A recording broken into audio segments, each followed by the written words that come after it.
জগতে কোনো বাধা বিপদ আসে না।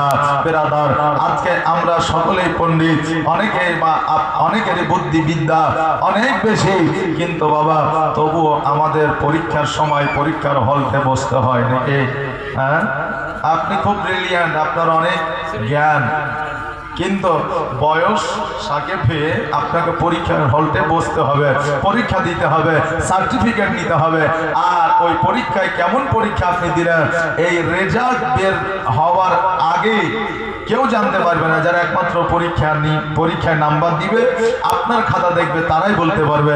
তাছাড়া আপনি যে পরীক্ষা দিয়েছেন আপনি অনুমান করতে পারবেন যে আমি হয়তো এত নাম্বার পেতে পারি, কিন্তু আপনি গ্যারান্টি সহকারে বলতে পারবেন না। ঠিক তেমনই আমরা জগতের মধ্যে চলাফেরা করি, আর এই চলাফেরা করতে গিয়ে আমাদের দ্বারা গুনাহ হয়। আমরা আল্লাহর ইবাদত করি, ইবাদত আল্লাহর দরবারে কবুল হয় কিনা জানি না। আমরা নামাজ পড়ি,